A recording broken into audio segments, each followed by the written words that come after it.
Thanks for having me on. Yeah. So first, I want to give a shout out to your hubby.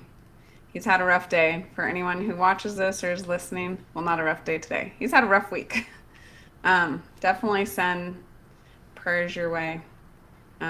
Kathleen is still here, even though he had a heart attack. Dave had a heart attack, what, 2 days ago? 2 days ago. Yeah. But Yep. he's doing good on the He's a mend. trooper. Yeah. Yeah. That is good. Um, so thanks for being here, regardless of that, to talk about horses and the way they help us, and of course the work that you guys are doing. So, Sh- Yeah, I'm uh, excited. I'm grateful that you're willing to talk to us about it again. I mean, we both love Mustangs, hmm so yeah, anytime, anyone who wants to talk about horses, hit me up. But yeah, I'm excited to kind of dig in a little bit deeper about some of the things that horses do for us and the ways that they can help us that people may know about, may not know about, and interesting new information that we're still finding out about, even as being people who are working with them. sure. So, to start, maybe can you give everybody a little introduction about who you are, what you do, your background, things like that? Sure. So, again, I'm Kathleen Saucier. I am the case manager, co founder of Samson Strength Sustainable Veterans Project. And I've been in community mental health since 91. When I tell people that, they're like, what? Like, that's a long time, right?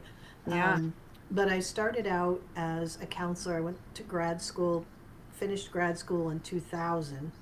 So I was working, undergrad, working at different places in mental health and working with delinquent youth and their families and in basically parenting programs for court ordered referrals for parenting, domestic violence, sexual trauma.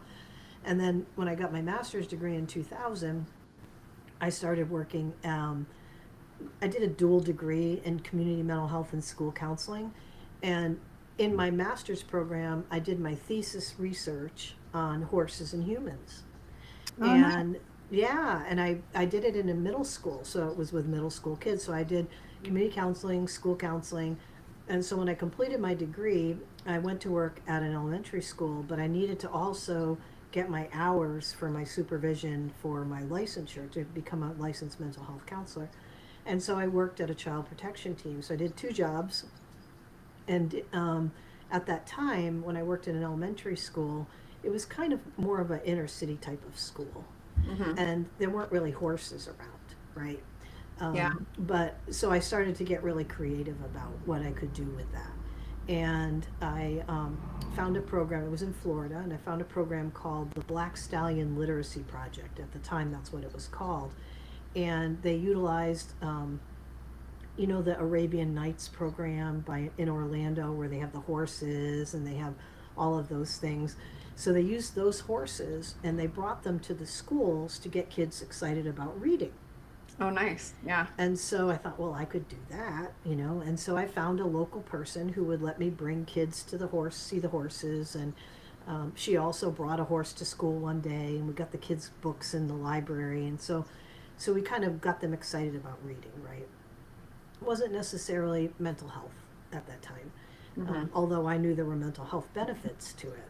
Yeah. And then I started working with some of the kids at the school that were really struggling and started a group and a program for kids where we would do after school groups and we would learn about horses. We'd learn about the parts of the horse. I had a big, that's when they had overhead projectors. Do you Yeah. remember those? Yeah. They don't have those anymore. They don't have those anymore. They have smart boards now, right? hmm And so we'd use the overhead and we created an outline of a horse and then we identified the parts, right? And we learned all about that. And we learned about a saddle. I brought my saddle in. They saw all that. And then I got my principal to allow me to take these kids after school to go to a local barn, which was amazing. Cool. Yeah. And so started to see some real amazing behavioral changes with these kids at school as well as at home. Mm. And started to, like, the teachers were saying, what are you doing? And so what we were doing, or what I was doing, I was a crazy person putting them in my car, driving them to this place. And what I would do is they would see the horse and we'd take a picture. I'd take a picture of them with the horse, me or the horse handler. And then I would make a little thing to go on their desk and it would say, "This is my friend Charlie," and Charlie knows how to stay safe. Charlie doesn't kick people. Charlie doesn't bite people. So it would go through all of those behaviors, right? And the kids would have it right on their desk with their horse friend. And they started to really change and shift in those behaviors that they were acting out in the past in the classroom. And so for me, it was all in line what I knew worked, right? And so then I left that and moved back to Connecticut from Florida to be with my parents and started a job working in the military. And I worked for the Department of Defense, and I worked with horses at that time.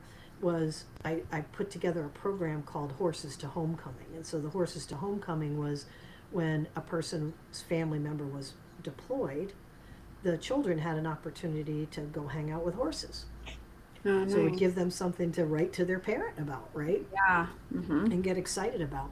And so we also had a literacy component where they had books at grade levels that they could read. And so then when their family member came back from deployment, they got to go meet this horse. So it gave them something to talk about, something exciting, right? A reconnection. And probably break the ice a little bit, yeah. Absolutely. And it became a program that kind of got national recognition for the state of Connecticut because of what they were doing. It was pretty cool. And so then I moved from that position, right? And I still at this point don't have a horse myself. Okay. So you know about them. I know all about them and I love them. I mean, I grew up riding with horses and all that, and then kind of got away from having my own horse. Yeah. And so then when I went to work at the VA, I worked at a vet center, which is usually focused on combat PTSD, military sexual trauma.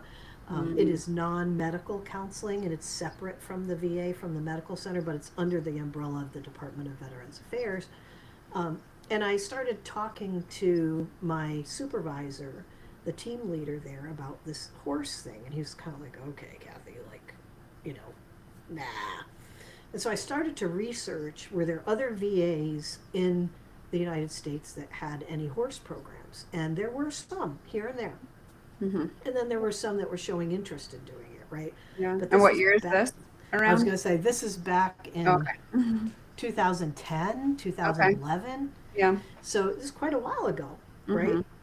And so my supervisor, he said, "Well, if you could find a place that you could take the guys, I'll let you use the van," right? So I found a place, and it was over an hour drive each way. But that ended up being a cool thing. So I'd bring the guys out, they'd hang out with the horses, they'd brush the horses. There was no riding. It was all groundwork, what we call, right? And hands-on grooming, like I mentioned, leading the horse. They would do some of that connection in a round pen with the horse, right? Yeah. We'd do some things where they would lead the horse and they would run with the horse and jump over a log if they were physically able to, we did that. And then we also invited their providers from the VA, the psychologists, the psychiatrists, the primary care doctors, to come out and have this experience.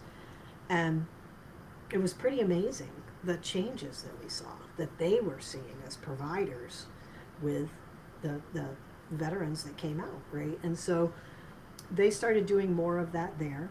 And then at that time, Dave, my husband, retired out of the military, and we moved to Alabama, and we bought a farm. So we had land, and still not having any horses. Quickly, soon to change. Right. He was struggling. He was in for 31 years in the military and really struggled with transitioning out. Yeah. And not knowing what to do with himself. And he had a lot of physical problems. He had to have surgeries, all sorts of stuff. He is a survivor of suicide, and he shares his story about that. It was a very difficult time. And I knew horses worked, but I just didn't know what to do. And so I started looking online, and I started seeing things about this program through the Bureau of Land Management and the Mustang Heritage, where they had a program for veterans. And so unbeknownst to him, I signed him up. And what I didn't know was that he was going to have to like write an essay about himself to be able to get in. Like the first stage is you just go online, you sign him up, right? Oh yeah. So then it came back, and I said, Dave, I signed you up for this Gotta thing, do this right? thing. Yeah. And so we were really excited about it, but we were kind of late in the application process, and so he didn't get in because I think there were only like 6 or 8 people that they'd allow at a time. Pretty small. And so then, yeah, the following year we applied again, and he got accepted, but then COVID happened, so they shut it down. And so it was, here's a guy, Dave, my husband. He never had experience around horses until he met me, and so he he was excited about it, but he wasn't really. I don't think he really knew what it was all going to be about. Yeah. Right? Yeah. And so what I knew was that I needed to do something, and so I started realizing that this Bureau of Land Management thing and these Mustangs was bigger than I ever knew, and found out that there was a woman that was a tip trainer, because at the time they called them tip trainers, Right. only about 90 minutes away from us. And so I reached out to her and I told her kind of the story and about how he'd been accepted and then whatever.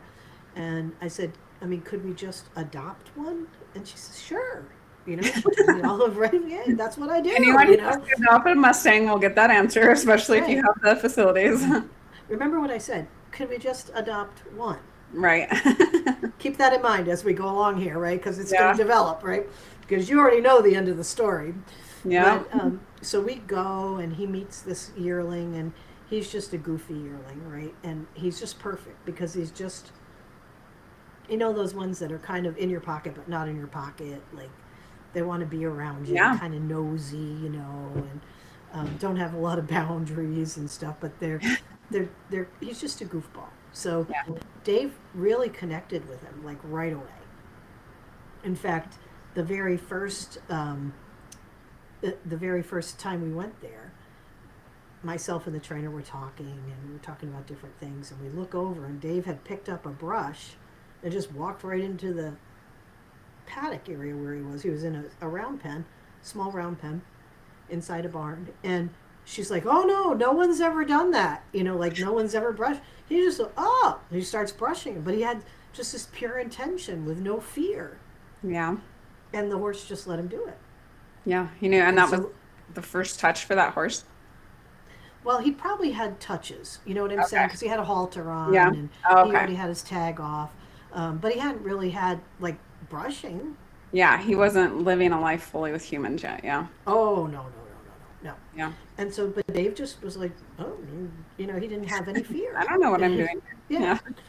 And so that we knew then that he was going to be the one, right? And so then there was another horse there, a mare, who was very disconnected, very shut down, and they kind of had some suspicions that she might have had a baby, had a foal, and maybe it got separated in the corrals or something happened, right? And so she was just shut down from the other horses. She was pretty depressed, from a horse perspective, right? Right, yeah, something was not right. Didn't want anything to do with people. So I say shut down like you couldn't go near her. She was that kind of like, Yeah. And so I, of course, my mental health side thought, well, I could help this horse while Dave is getting to know this horse, right? But at the same time, remember, I grew up around domestic horses. Yeah. And so I thought to myself, I don't want to die. Like, these things are dangerous, right? They're like these wild horses of the West. Mm-hmm. And that was my impression. And not that they can't be. Right. Yeah, correct. They can be that if people are not aware of them. True. Right. But they are. What you see is what you get for the most part. Every once in a while you'll get one that's not, but just like humans. Right. But the piece that I really want to go is that every one of these horses that we've experienced, and by the way, we now have 9 Mustangs. Oh my goodness. Did I know that? You had 9? Are there new ones? I don't know if I knew that either. 9 though? A very spicy girl. I think you knew that we had 8. Okay. And then we had 2 Belgian drafts when we talked to you last time. I now we have 5. We rescued 3 more girls, mares. Wow. And then a spicy Mustang. She's spicy. All right. Sounds like some Um, good additions. yeah, and they're in a separate area, like that new fenced-in area that we got. Mm-hmm. And but each one of them has a story, right? And the part that I want to talk about is there's this program for therapists to get trained, or mental health professionals to get trained. It's called Arenas for Change, ARC, ARCH. Okay. And there's many different programs that you can go through, but the part I like about this program, and I'm in their certification process right now, I'm almost done, which I'm excited about, Nice. it is that they talk about the story. And when you talk about therapy and how can horses help humans, we all have a story. Right. And what's cool about the horses, when I tell Grace's story, that's what I named her, Until Grace, right? Nice. Mm-hmm. About how disconnected she was, how she would be by herself. She didn't want anything to do with any of the other horses unless a human came out. And then for safety purposes, she would gravitate towards the herd. And so I tell that story, and about how she had, one of the things the trainer said, is she doesn't have a lot of confidence, And so when we brought her to our farm with the other horse, which we named Samson, Mm-hmm. right? She became the mare. And because we didn't have any other horses. Mm-hmm. And he was younger. And so she just stepped up and gained this confidence, which was probably there all along, but she just lost it. Right. She's been through a Right? lot. Mm-hmm. Yeah. See what you said already? You connected with her. Mm-hmm. And so that's the story. That's that Arenas for Change. It talks about the story and what is the story that we see. And so one of the things we had added horses after horse, and each one of them had a story, whether it's a rescue story or, they retired, right? I think you'd seen two of our drafts, the big boys that Yeah. were in a slaughter pen, right? They'd worked all their life very hard. Mm-hmm. And I thought, knowing what I know about horses and having spent my time with horses, I thought we're just going to stick with these Mustangs because they don't eat a whole lot. Like, it doesn't cost much to feed these things. Right? Yeah. Right. Yeah. Easy Easy keepers most of the time. Yep. most of the time, except for the ones that the vet bills will get you because they do stupid stuff, right? Yeah. That's But true. when Dave heard about these draft horses, I looked at him. I go, Dave, do you know how much they eat? A lot. A lot. He's like, oh, how much could it be, right? Yeah. I'm telling you, they need a lot of food, right? And they're older, so they're compromised medically, so they need medical care and they need medicine, right? And supplements and all sorts of other things. But he connected so much with them because he served 31 years. Yeah. And then when he couldn't do it anymore, they kicked him out. And so to him, they were him. And, Right.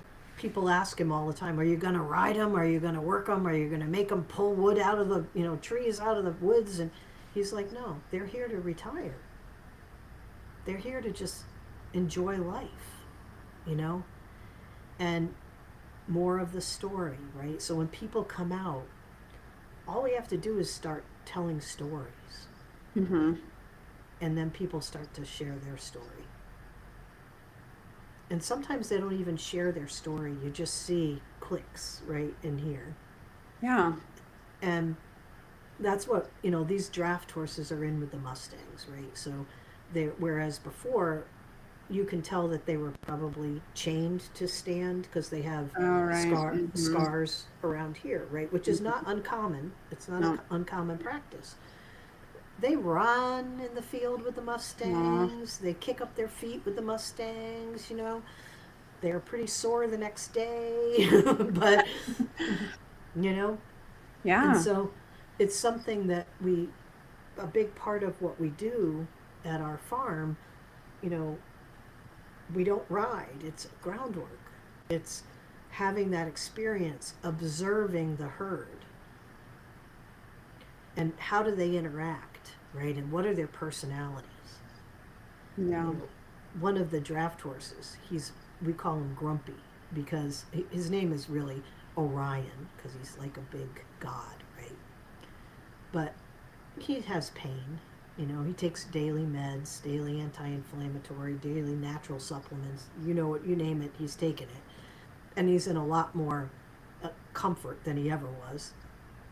But when he's got enough of you, he takes his big back foot and goes thump, thump, thump.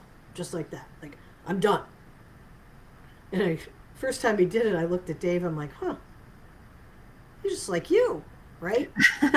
Yeah. And we started to laugh about it because Yeah. we mirror those same things as humans. Yeah, those stories are very powerful. And I've even talked to, like you said, you put a picture of the horses with the kids. I talked to a photographer who just takes pictures of horses recently. And even she, in her experience, people would come to her and just the view of the horse, seeing the horse would resonate with something that they were also experiencing. So whether we're in their direct presence, but even more, I've realized even just the photography, the pictures, the art that involves horses can bring a lot of that same feeling to our internal being where we feel like, oh, someone else has had that experience, or we feel a little more seen than maybe we were before. Yeah, and connected, Connected, yeah. right? And we can, you know, if I were to say like that horse that I have on the wall, right? Whether the picture or the one that's Mm-hmm. like, well, what do you think about that? Where do you think, what's going on with it? You know, and we would be able to share something in a non-threatening way about what's going on with us, right? Yeah. Like, or what we want to be. Like, it looks free, it Mm-hmm. looks happy, right? And you know, has there ever been a time when you felt that way? Yeah. You know, or what do you think would help you to feel that Yeah. way? And you know, like you talked about with the pictures, so the pictures are so powerful. One of the other things from Arenas for Change is we would, in part of our classes, and in fact, I didn't mention this, but Dave and I are getting ready next week to present at the University of Alabama, at the Alabama School of Alcohol and Other Drug Studies, about the benefits of Um, horses for oh, humans. nice. Yeah. Oh, yay. And one of the things that I did, and it came out of that Arenas for Change class, is I took photos off my phone. I sent them to Walmart.com for 16 cents. I'm going to give a little commercial for Walmart. Yeah. But they print out a picture for 16 cents. Yeah. And so I printed out pictures of our herd, right? Mm-hmm. In all different styles, all different times and date things. One of the Yeah. pictures is with them all laying down except for one, Mm. Yeah. right? We know what that means, Yeah. Somebody got right? on guard duty. Someone's on guard duty, right? Yeah. And so, and talking about what are you drawn to in that picture, you know, and having someone share that, you can do a ton of stuff with that, Yeah. you know. Or what do you think? What do you think that one that's on guard duty is thinking? You Yeah. know, what would you be thinking if that was you? Right. You know, have you been that person if you're a military person, right? Mm-hmm. Yeah. Yeah. And it seems like horses allow us to be vulnerable without maybe feeling vulnerable. You know, a lot of times we Yes. overthink it and sit there and stew in our thoughts and, should I share this? Is this safe to share? And when you get in the presence of horses, it's almost easier to let those thoughts and emotions and feelings surface and flow and sometimes even share them. Yeah. And sometimes people, what's interesting, and you know this, and but lots of people don't know it, is, and maybe there'll be someone watching the podcast that doesn't know it, is that the horses can sense us from quite a distance. It's a safety mechanism for them, right? Mm-hmm. Yeah. But they can sense our heart rate. And so the reason they're sensing our heart rate is because if we have a high heart rate, it could mean that there's a threat around. Either we're the threat, Mm-hmm. right? Or we're afraid of something else. Right. And so one of the things that we teach people before they enter the space, right, the pasture or the corral, is to take a breath and to breathe. So we're teaching a self-regulation skill Mm-hmm. in that moment, that if I'm feeling something, I can use a breath and bring myself back to a calm state. Mm-hmm. And then we also talk about how to to the horses were predators, Right. right?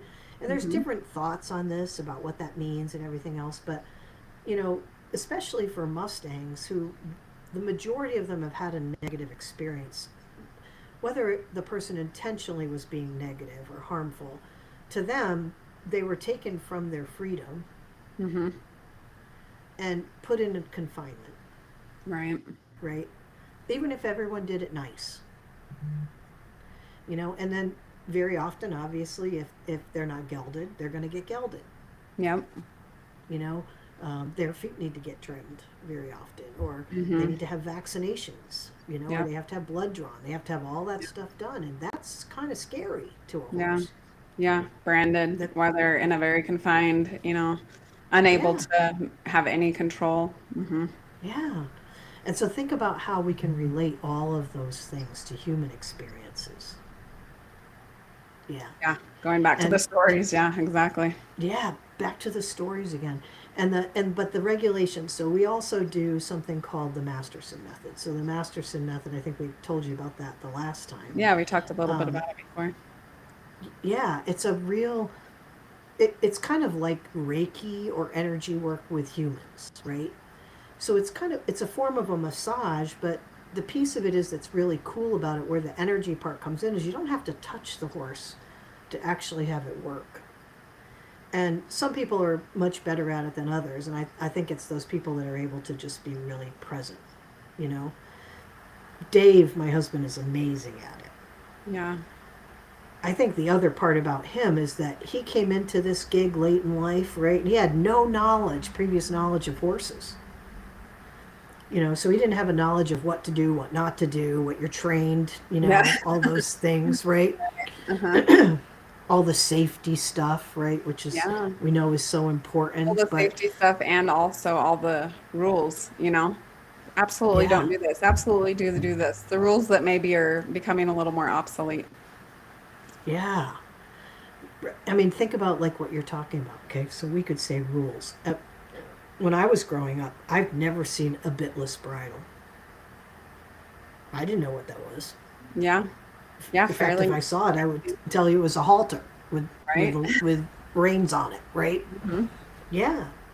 And yet people like Justin Dunn, right? His bitless bridle, and I mean, all of those kinds of things, like they're just a kinder, gentler way to work with a horse. Yeah. And when I went a couple weeks ago, I went to the Horses and Humans Foundation, Research Foundation conference, and they had a whole track on horse equine welfare, and they had three presenters in one of the sections, and they had a skull of a horse, and they showed what happens with a regular bridle, where it sits, and different halters, and where it sits on the horse's nose, and what it's pushing on, right, and the nerves, where the nerves come out, and those are the things that we weren't taught about. I wasn't taught about anyway. Right. I was just taught, oh, that looks like a good fit. Well, Hmm. why is it a good fit? You know, why is it not a good fit? Because it's hurting them, right? And the same with bits and all those. I'm not saying that bits are bad, but that's it's about looking at things from a different perspective again. And there's kind of a niceness to, or an interesting aspect to have someone like Dave who doesn't have any of that knowledge. I mean, the first time every once in a while, he's much better at it now, but you give him a halter and he's You like, got enough horses for him to figure it out. Yeah. right? Like, I remember one time I went in and I'm like, what the heck did he do? The halter was on all upside down, and the horse is just Yeah. looking at me like, what is happening here? I don't know what to do. But again, all of these experiences are part of that connection. We're talking about horses for mental health, right? Hmm. Yeah. And what does that mean? And we talk about self-regulation, about breath, about breathing, about, especially with any horse, but with a Mustang especially, the need for us to be present when we're in their presence. Mm-hmm. Yeah. I remember one time we brought a group of guys out from a program. It was an inpatient program, and the Mustangs decided at that moment, they came from the other side of the pasture. You know how they run together, right? Yeah. And Yep. where we were standing, I said, "Don't move, just stand still." And the horses just went around us. But the instinct on them for the guys was to just move, Dodge them. right? Yeah. Right. But if they dodged them, they probably would have gotten hurt. Yeah. Yep. But if you just stood still, the horses would not run into you, right? They knew what they were. They knew what they were doing, and they maneuver like a maneuvering around a tree, and so all of those things we can teach about ourselves and how we interact in the world with the Mm-hmm. horses.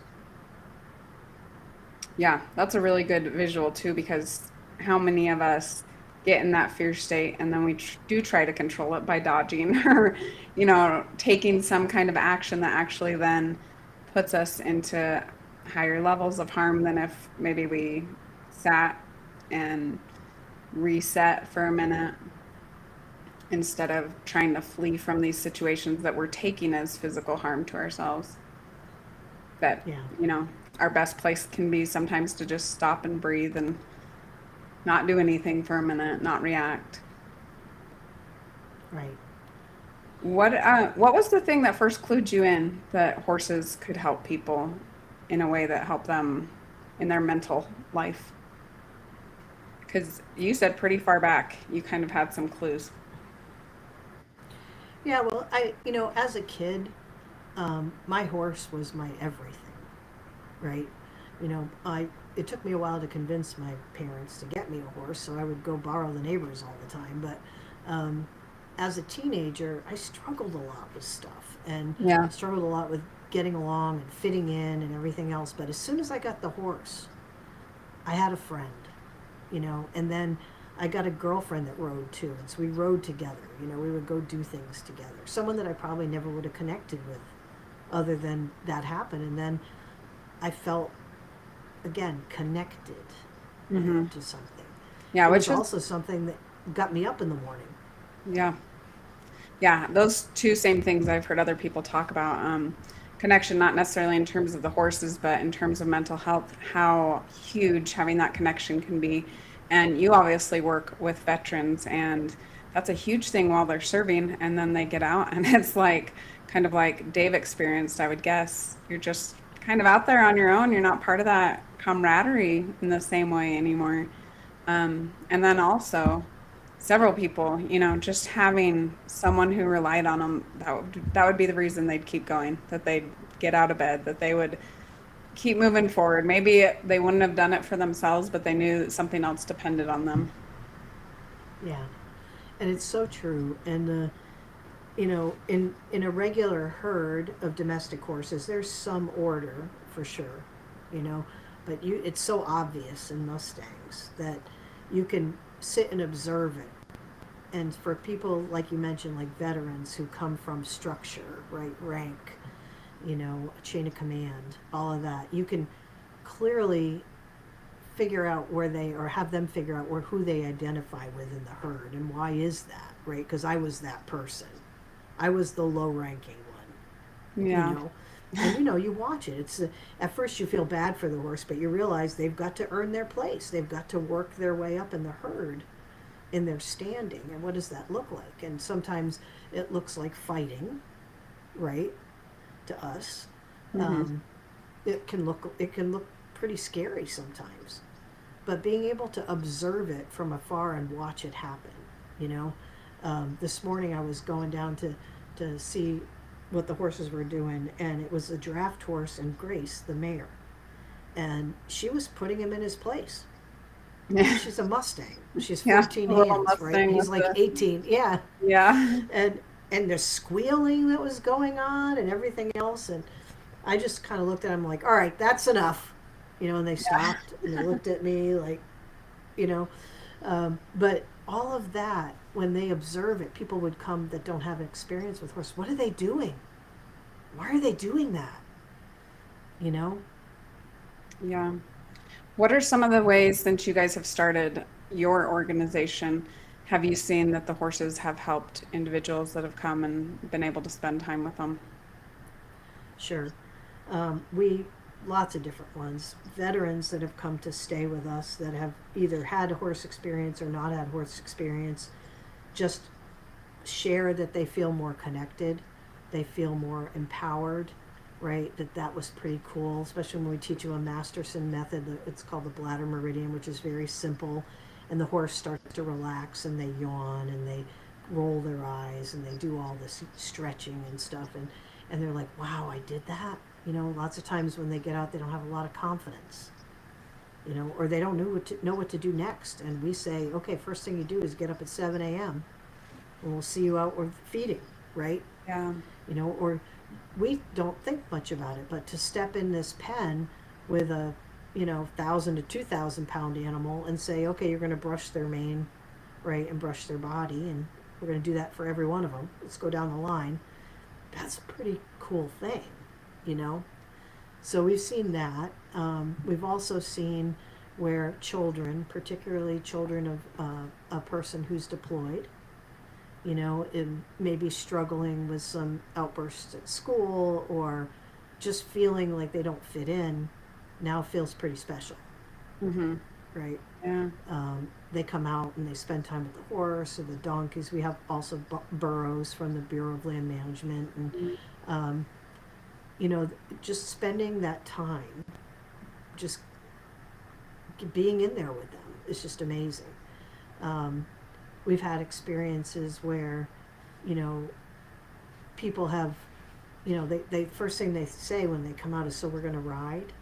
And we're like, no, we're not going to ride. Well, what do you do with them then? Yeah. What's the point? What's the point? But by the time they're done, they're like, oh, I get it now. I get it. Right? And they'll send, I can't stop thinking about Argentina, or I can't stop thinking about Pippi, or, how's Samson today? Samson is the big goofy one that he'll lay down and you can go right up on him. And we had an experience one time with a young man who lost a parent, and Samson, he knows, right? And so he was laying down, and I said, you can go pet him. And I showed him, I always go around the back, right? So we're not by the feet, Yeah.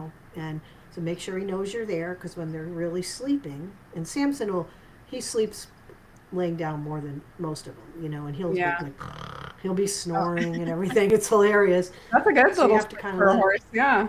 Oh yeah, he's a snorer. So I said, you got to let him know you're there so he doesn't startle, right? Because I share about fight, flight, or freeze and why they jump up real quick. Mm-hmm. And so we'd been talking to him and petting him and everything.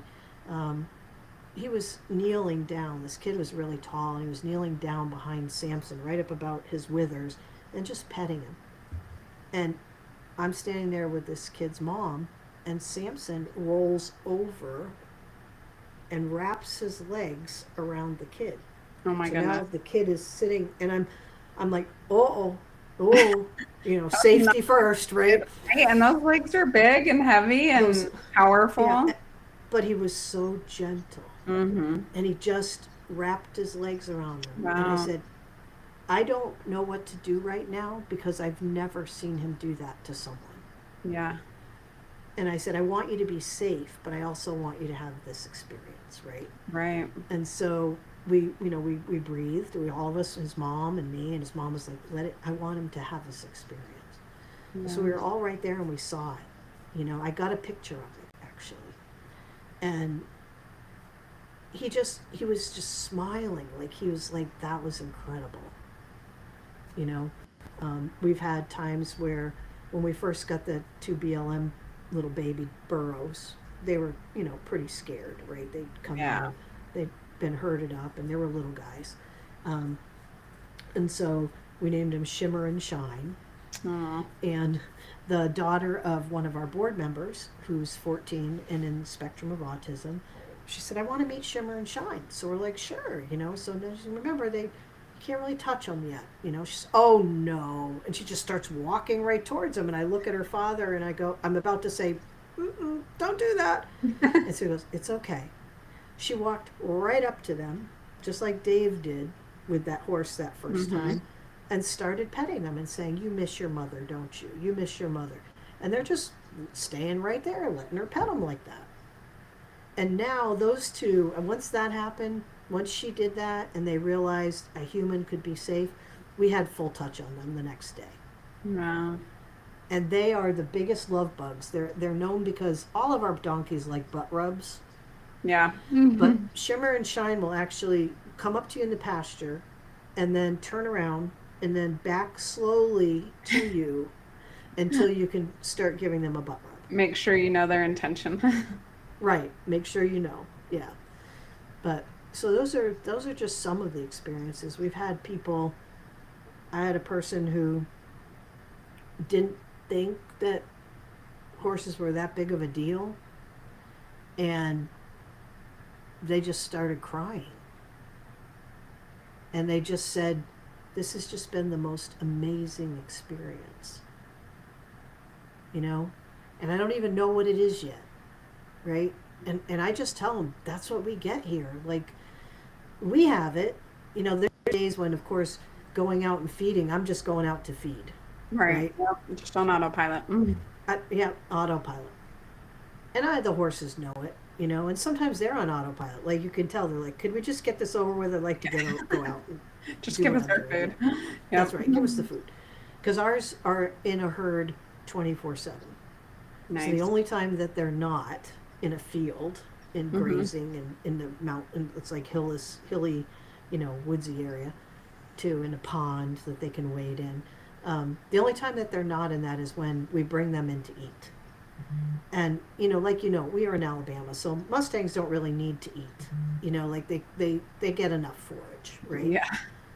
But we give them supplements. So we give them, you know, different vitamins and things like that. So we've got to give them a little food. Plus, this is what we learned, is that it's the same thing, you know, that their brain connects food with what's happening when they're eating. So we started grooming while they were eating. And now we can go out in the pasture and groom them anywhere. Because as far as they're concerned, that's safe and it's comfortable and it's pleasant. Right? And so this is the same thing like when the farrier comes.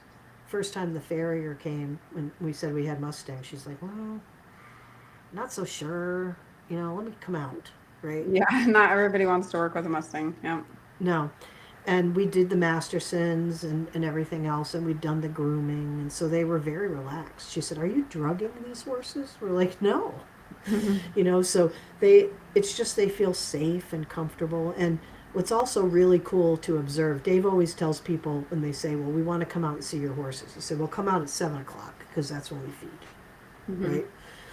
Because you can watch what happens, because they have it's round pen panels, and they have their stalls, right? And they're all divided up. So there's 8 Mustang stalls down there, and then 2 draft stalls down there.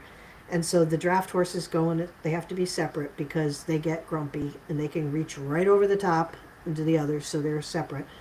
But they know which is theirs. We'll just tell them, go on, get in your stall, you know.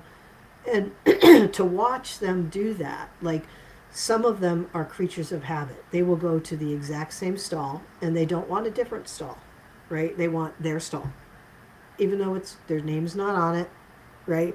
How is that like us? Their routine, yeah. Right? Think about, like, going to a restaurant. Like, somebody took my table. How could they take it's not your table, right? But it's just this, we're used to it, and this routine. And so it's funny because I love to watch this behavior in the morning, like the ones that get there first and they get their pick of which stall they want. They're all the exact same size.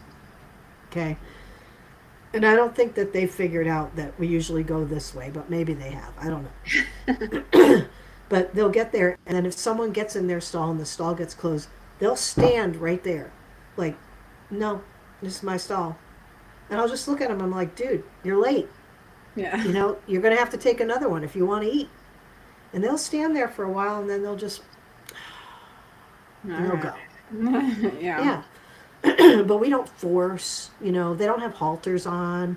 We don't force them to go in. The only one that we have to be a little bit pushy with is Argentina. And see, here again, people watch this and observe it. Now, Argentina grew up in, we call it a foo-foo barn, right? So she had her own stall, and it had those nice soft chips. Mm-hmm. And if she pooped, it got picked up right away. Mm-hmm. She didn't really know dirt. Yeah. Okay, she knows dirt now because she's a gray, and now she's a red gray because she likes red dirt. Yeah. Right? But she does this thing where she likes to be oppositional. She doesn't like to go in, so we have to go get a halter and a lead line and say, "Come on, Arj, we gotta go," you know. And sometimes she'll just be like, "No, I'm not going," and I'll say, "Then you're not going to eat," you know. So, but it's all this stuff is we miss it when all we do is say we're going to go ride our horse today. Yeah, for sure. There is a different access that we have to the relationship with the horses when we open it up to be more than just riding. When we let go of that agenda a lot, I found Yes. that true of a lot of people that the agenda is what creates so much tension. And when we can let go of that, it kind of opens up this whole learning experience with the horses.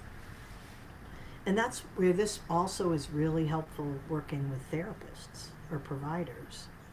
You just talked about it, the agenda. Mm-hmm. You know, how many therapists or how many times have I, as a therapist, gone into a session with an agenda? Yeah, something you want to fix or heal or address.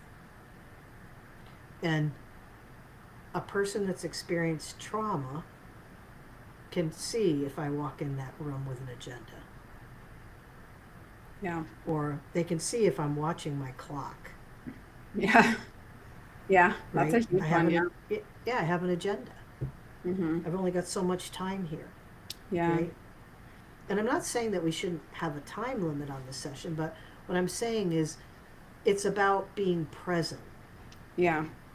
Yeah, and I think that's the reality of the human world. Whereas when you go into the horses world, it's not quite the same, you know? They may stand by you for 3 hours. They may check you out for 5 minutes and then leave.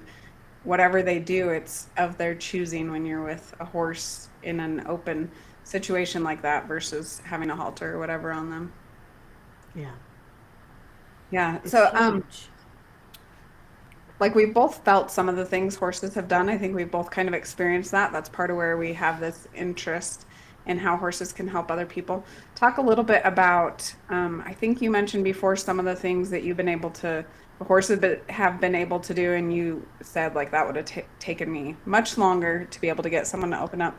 Talk about some of those things and also some of the research that you have seen. It's obviously very, um, a very new modality in the mental health field. There hasn't been a ton of research. There's not necessarily an incentive to research because there's not a lot of money backing this, like there would be with pharmaceuticals or things like that. What are some of the things you've either learned or seen that are okay? We're kind of learning maybe this is what the horse is doing, this is what is happening here. Even though going there, it sometimes just feels very natural or almost even magical. Sure. So, again, I go back to the arenas for change and why I like it because it provides a non-threatening opportunity with the horses for someone to tell a story when they're really telling their story, right? They're telling a story about the horses, but they're telling their story. And so, it's non-threatening. If I'm sitting there in a cold, not that it's cold, but even in my office, right? I've got an old couch and comfy chair Yeah. sort of thing. The horse just facilitates this happening so much more, and a lot of times it's because you're talking about the horse. Mm. You're not talking about them, Hmm. right?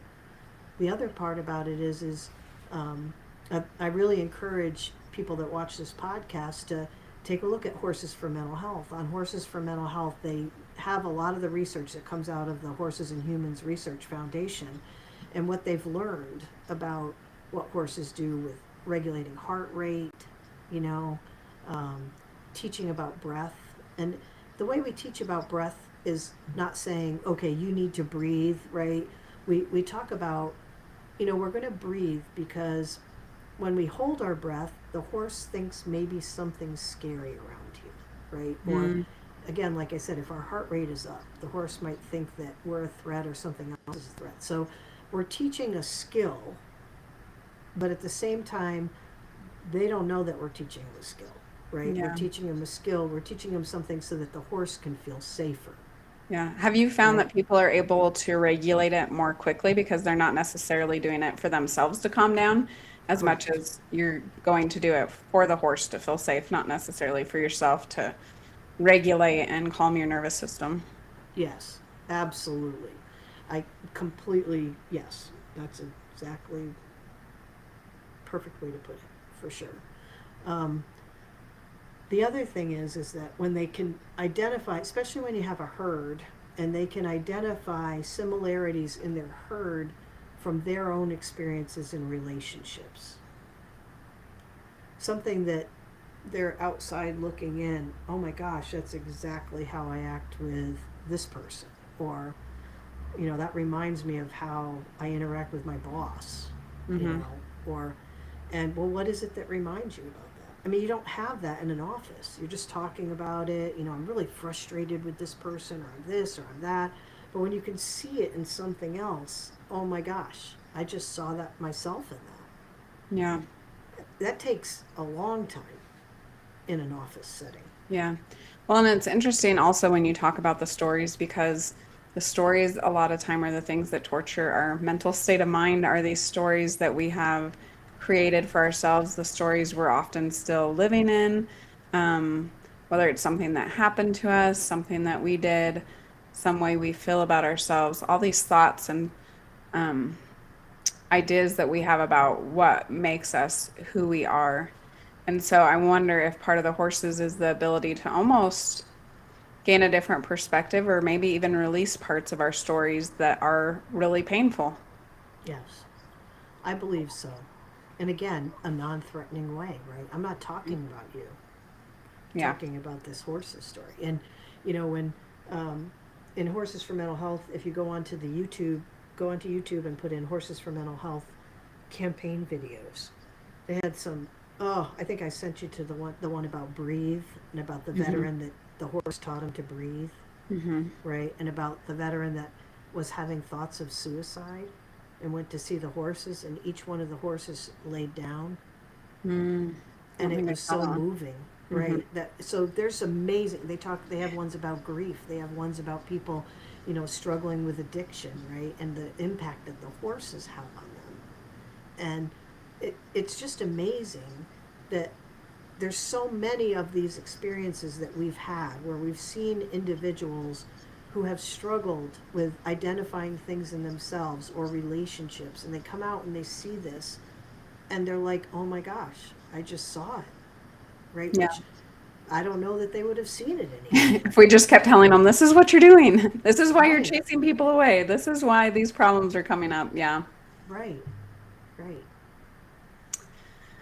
Yeah, it is a pretty incredible experience. It's still, I think, in many ways, almost beyond description what spending time with a horse can do. Even just you talking about, suicide, someone who's not wanting to be here anymore, and then they have this interaction or these several interactions with horses, how that can change their state of mind. And I think if we were to break it down, it probably does have to do with that there's something that they do to help us change our state of mind, and especially those pieces that we're living in that we're kind of torturing ourselves with because we have these thoughts just going again and again and again that make everything in life really hard and make it hard for us to live. So Yes, definitely very, very neat and very cool. And one thing I think that you've said several times, a lot of time it's just being with a horse. It's not some regimented program or we're going to go do this and this is what you learn from this. A lot of time it's just that open space with a horse. yes. Well, one of the things, I know we're running out of time, but at the conference, the Horses and Human Research Conference, one of the things that just really stuck out at me, right?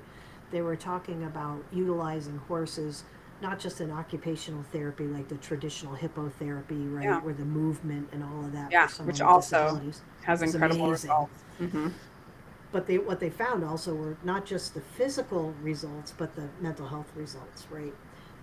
But they were talking about using horses in speech therapy and about the crazy gains that they're making because of the movement of the horse with the speech, where normally when they're doing speech therapy, they might have a rhythm sort of thing going and then they Oh, have the uh-huh. child, but they Yeah. use the horse for that, right? Or children that are nonverbal or adults that are nonverbal getting on a horse and starting to talk, right? Because they have to tell the horse to go, right? Or to, up, to step up on an obstacle, or Yeah. and so they're doing this, which is amazing. It was It just has amazing. some But purpose behind it. Yeah. right, but one of the things that they said, and I thought about this because an office, like a person comes to your office and there's familiarity and there's comfort in it, right, and safety and sharing things in that sacred space. But we talk about people that get stuck in therapy, right, and they're in therapy for such a long time and there's not really a whole lot of growth or movement. Yeah. So they were talking about something that kind of happened accidentally. So they had these children that were coming, and adolescents, and they were coming for therapy. And what happened was they worked together as a team and they came up with what's the best horse for Shalise and what's the best horse for Kathy. This is going to be a great fit. You know how we do that, right? Yeah. Make sure we pair them up and we're so thoughtful about this. And so they did that. And what happened with this one child is he made really great gains and then he just kind of plateaued and they thought, well, maybe he's not going to do any more, language wise and movement wise. Mm-hmm. And then something happened and they couldn't use this one horse, the one that had been always assigned to him. It had to go for some other class or something was going on. So they had to put him on a new horse. And that put him on a new horse and whoom, made all these gains. And so what they realized, it wasn't necessarily that other horse was better for him, but because he had a change, he Mm-hmm. had to pay more attention. Mm-hmm. Okay? And he learned more in that environment because he had to pay attention. Whereas it's kind of like after so many times, we just stop paying attention. We stop Yeah. learning, right? And so this is why sometimes for therapists, I think it's important to have trying different things, not the exact same thing. There's some things that we must teach. Self-regulation. We must teach about breath. We must teach about, let me bring myself back to the present. Those are skills that we need to teach to help someone be able to learn, be open and available to learn in their brain. But then we need to be creative, right? To facilitate ongoing, continual learning. And think about it. Does a horse do the exact same thing all the time? No. And so we bring them out there and they see a different experience in this different environment and they learn about Yeah. themselves. Yeah. That's really beautiful. We are getting close to time. Tell us quickly about your specific organization and then also a plug for Horses for Mental Health and what they're doing. And then also, I guess, just a plug for this. This whole thing is part of the podcast-a-thon where lots of podcasters are hooking up with nonprofits and sharing what they do. So definitely giving a shout out to all those. But yeah, tell us about Samson's Strength and then also Horses for Mental Health. Sure. So Samson's Strength Sustainable Veterans Project, sssvp.org. We started out after my husband retired and struggled. We knew we needed to do something for him, but also realized there were many others that didn't have a soft landing place. So we started with transitional housing, people that were struggling with homelessness, joblessness, giving them some skills and some encouragement. So we started with that.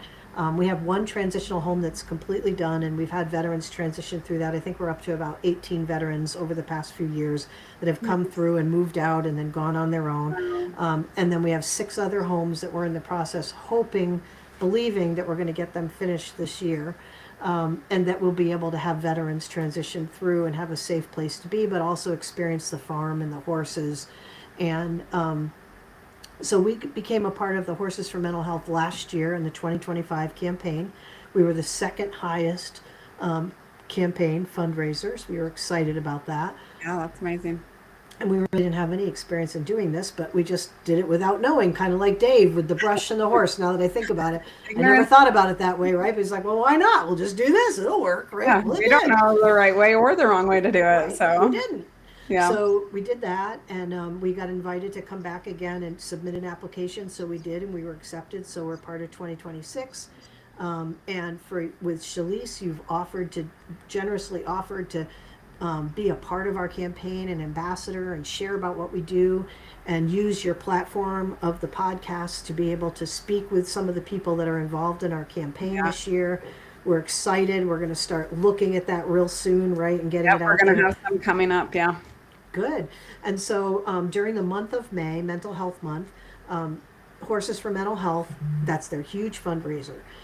You can go on to Horses for Mental Health, just Google search it, it'll come up, and then you'll also find the Horses and Humans Research Foundation, and all the research is on there that they have compiled, which is great to learn about the benefits of horses for humans. And again, the Horses for Mental Health during the month of May, that is our fundraiser. The platform is offered completely free to us. So if I raise $5, I get $5. I don't Nice. pay for platform fees. And the other thing that they do is, so if you say, hey, Kathy, I just want to give you an anonymous donation. It doesn't have to go through the platform, but they'll record it in the platform to show that we've raised this much money. Or if you want to say one of our things, our feed guy, our feed store, local feed store, donated a bag of food, special food that one of our horses needs. He'd have to pay for that. We just said he's donating this value of food for the year, right? And it was, I think, $350 or $400 of that type of food for the whole year for her, right? And it's like a supplement. So those things got recorded in the amount of money that we raised, which was great. Yeah. Yeah. And I guess just a quick reality check with all these programs, everybody I've talked to who has done them doing incredible things. But the reality is, like, horses do cost money.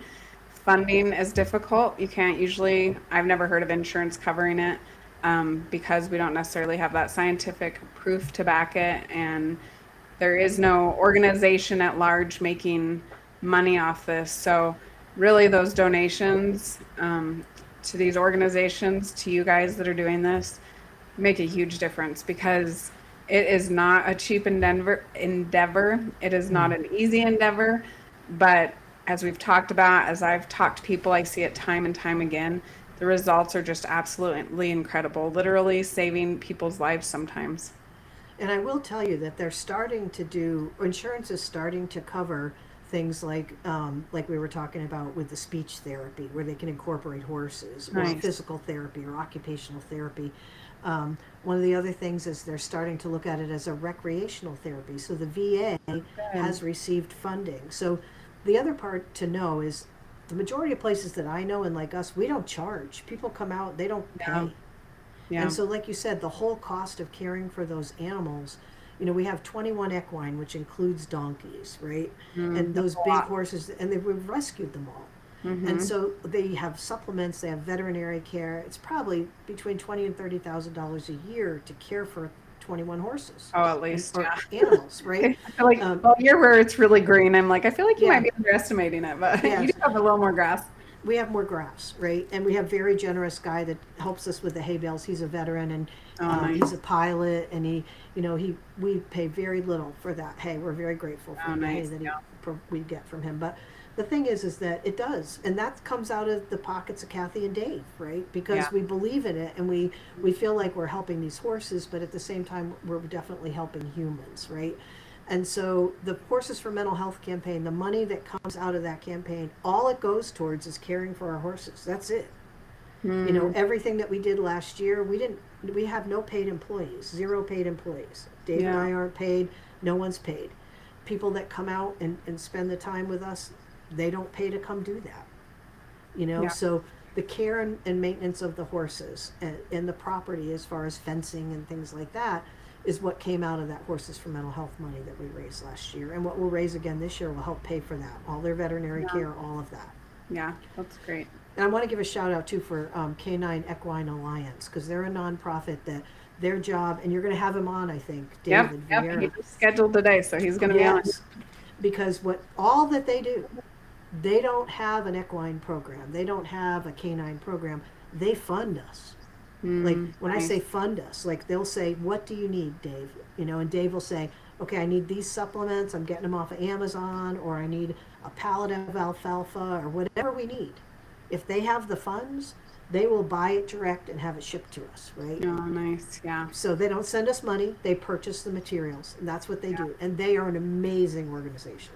Yeah. Yeah. That's great. Well, thanks so much again for being here. Thank you for the work you guys are doing. I'm so glad that Dave is okay, and it's always great to talk with you about experience with horses. I think we both know that if you take time to do something with a horse, it's going to change you for the better. So, especially if you do that in that way where you're giving the horse space and giving yourself some space, it's a pretty incredible experience. So, Yes. thanks again for being here. Thanks for having me. I hope this all worked with the live thing. Yeah, I know. We're going to find out soon. All right, take care. Thank you. Bye. Yep, bye bye.